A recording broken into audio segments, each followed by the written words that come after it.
remember the first time I walked into my parents' house after everything changed. It was a cold, quiet evening, like the house itself was holding its breath, and I felt the weight of every past ridicule pressing down on me. I'd been gone for years, chasing a dream that everyone in my family told me was pointless, foolish, and destined to fail. They'd called me an embarrassment, said I'd never amount to anything more than a failed experiment, a waste of time. But I knew better.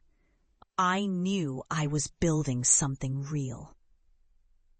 See, I'm a bioengineer, someone who believed in the power of science to heal and transform.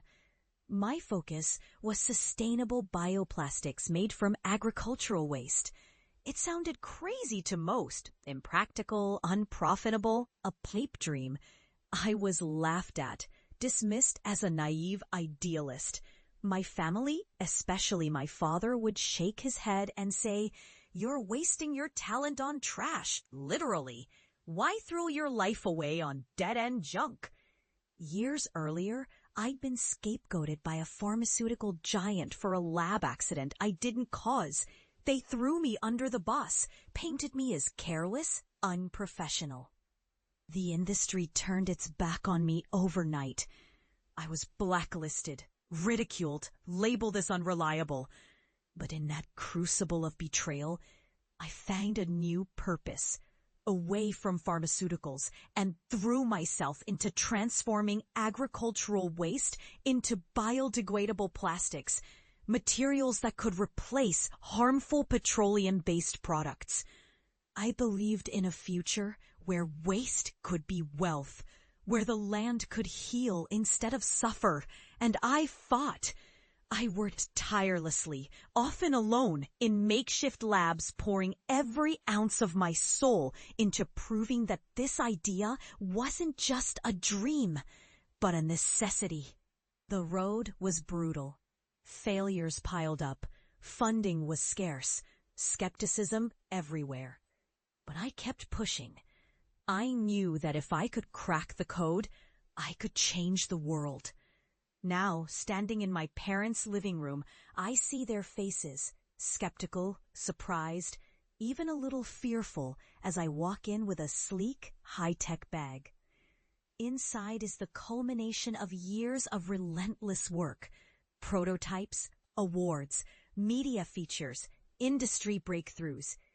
They see the awards, the headlines proclaiming my company as a leader in sustainable materials. The factories turning agricultural waste into products used worldwide. "Mom, Dad," I say softly, my voice thick with emotion. "I want you to see what I've built." They follow me outside to the backyard, where once there was only barren dirt and weeds. Now, the land blooms, verdant, thriving, almost surreal in its vibrancy. I've transformed this neglected patch into a lush ecosystem. Trees, flowers, fruit-bearing plants, all thriving because I used my bioplastics to create eco-friendly soil amendments, biodegradable mulches, and water-retaining gels that restore the land. My father's jaw tightens as he surveys the scene. My mother's eyes fill with tears, but she doesn't speak. Instead, I point to the small forest I've cultivated, an oasis of life where once there was nothing but dust. "Look," I say, "this is just the beginning. These crops, these ecosystems, they're the result of what I've done. My work isn't just about plastics. It's about healing the earth, restoring hope."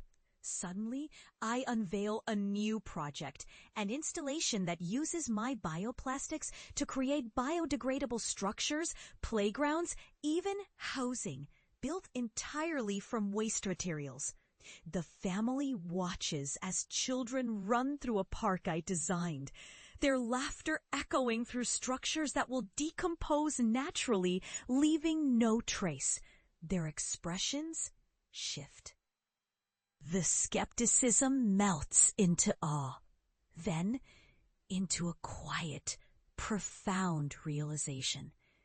My father, who once mocked my ridiculous dreams, steps forward, eyes moist. "I was wrong," he admits softly. "You've done what we said couldn't be done. You proved us all wrong." And in that moment, the silence heavy with unspoken regret, I feel a surge of catharsis, of redemption. I realize that all those years of struggle, rejection, and doubt were part of a greater journey. Every failure, every cruel word had been shaping me for this moment. I had to lose everything to understand what really mattered: resilience, purpose, and the unbreakable belief in my mission. I turned to my family, voice steady and full of quiet strength. This isn't just about me. It's about what we can all do when we refuse to give up on our dreams, no matter how impossible they seem. I hope you see now, this isn't waste, it's hope. It's the future.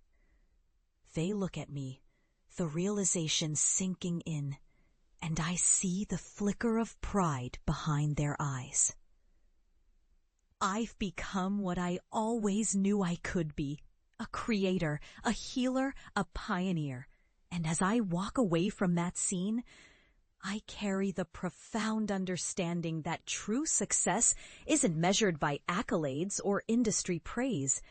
It's measured by the courage to pursue what others dismiss, the strength to rise after being knocked down, and the compassion to use your gifts for the greater good.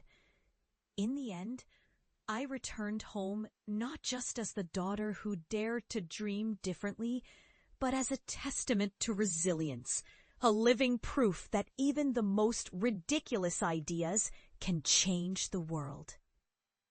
And I hope that every person listening, every soul struggling against doubt and disbelief remembers this. Your purpose isn't defined by what others say you can't do. It's defined by what you refuse to stop fighting for. Because sometimes the greatest triumph is simply proving that the impossible was only a challenge waiting to be conquered.